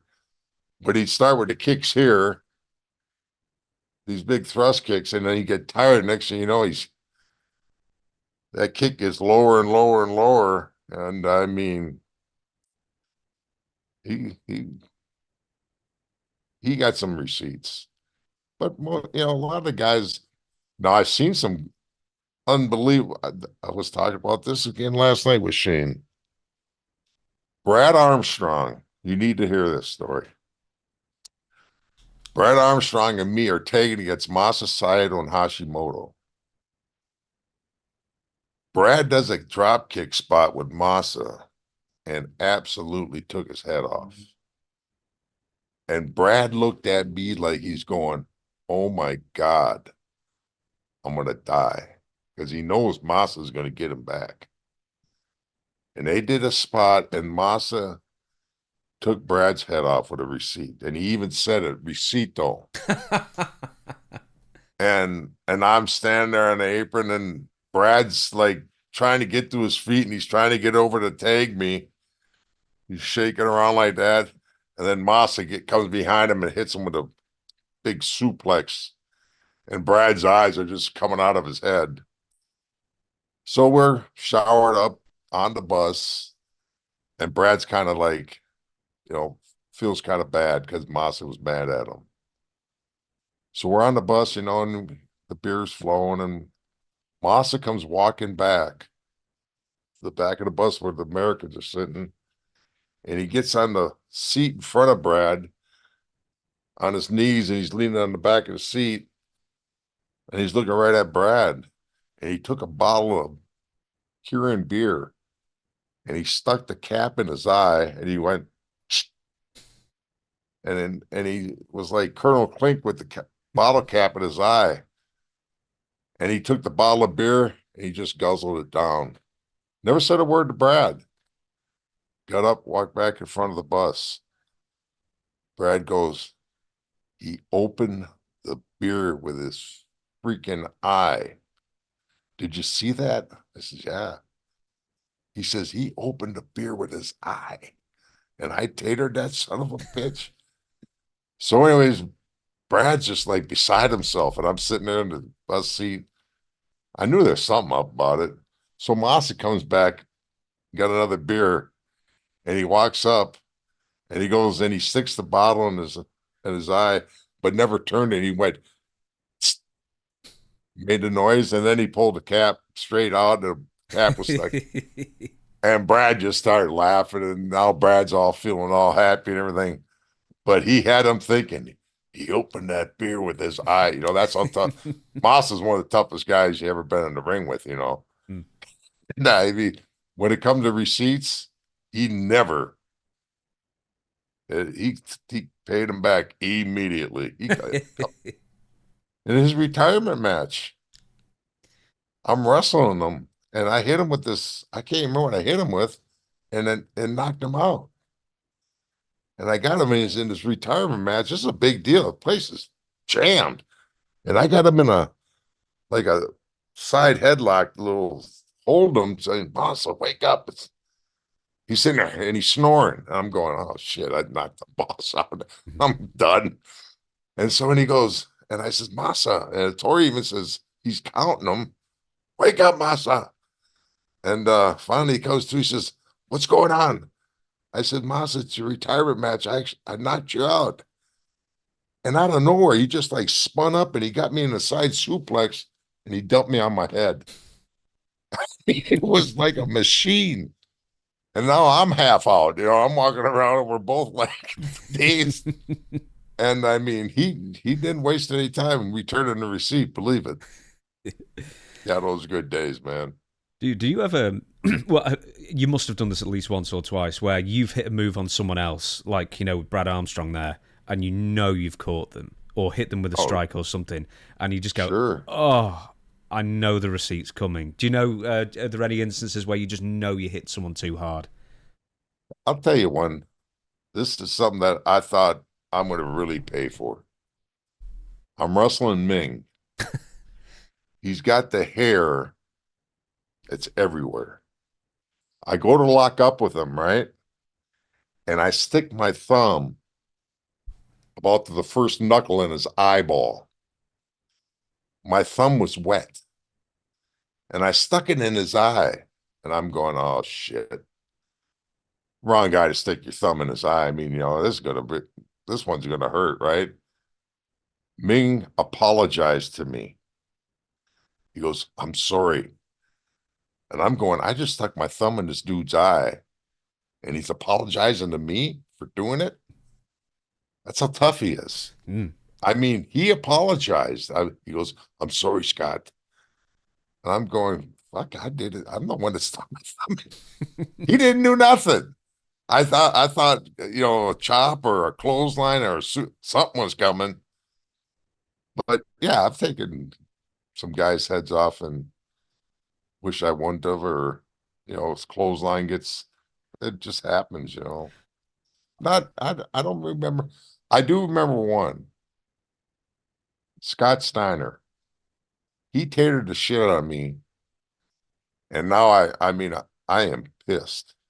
And I got a hold of his left arm, and I'm going to short clothesline him, and I'm going to take his head off.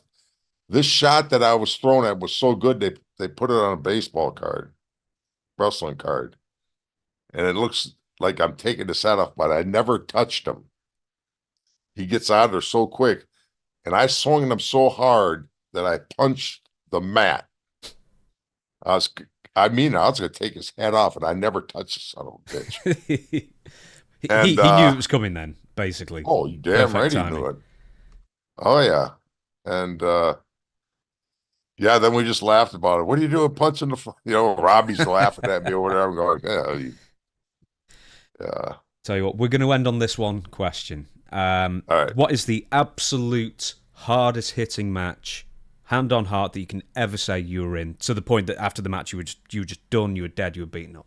The most physical match you ever had. Probably Hashimoto. We just, I had a shoulder injury one time, and he worked the shoulder, and Buff was there, and he even talked about yesterday on his YouTube thing, and it was just like, it was crazy. It was so intense. And after that match, I mean, I took 50 kicks, and it was insane. And I gave it to him too. I mean, we went to war. Hashi's a pretty tough guy. I didn't look it, but he was a durable dude, man. And I mean, we unloaded. The other people, I mean, it's hard to get them when you get them to that kind of a stir. Or, but I've had some bang outs with Vader, but it wasn't as trustworthy as it was with Hashi. You just give your body up to Hashimoto, he takes care of you. But these kicks are just thunderous. Unbelievable.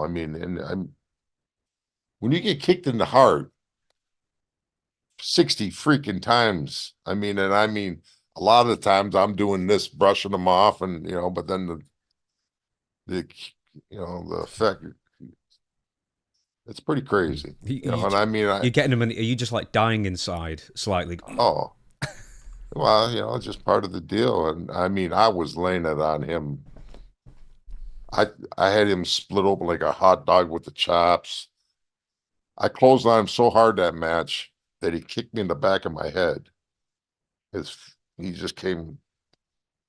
We were just going, and they asked us to, and we did that a few times. But yeah, we had some smokers, brother. On that note, Scott, it's been a pleasure talking to you for so long. I'm sorry for getting you up this early, or that early, No worries. as it was at the time. Probably is good this morning. Hey, I'll do the just before I let you go, dude. Strong Style, your book. It's one of the most underrated biographies out there. I suggest you all go get it. Please do. Anything else you want to plug out there? Anything to link to? No, I'm good, brother. Life's good, man. Just looking forward to get this signing done today and Go home. Go on home. Get back to mama. That's the spirit. Absolutely. Go make some money. Enjoy yourself. Fly home. Get on the ranch. Live your best life, buddy. All right. Thank you, everybody, so much for watching. You know what? Live your best life. That's what we all need to do, is live our best lives, brother. Exactly. Get off social media. More well said. Yeah, me too, man. Yeah. Hey, you know what, though? I've been forced to watch the Dallas Stars on social media because they've taken that's cable TV and all this crap. And my wife looks at my phone. You're on it 9 hours a week. I says, I got to watch 3 hockey games. so I hear that more than a few times. And you're right, brother. Hey, man, thank you so much. Thank you so much, and thank you for watching. We'll catch you next time.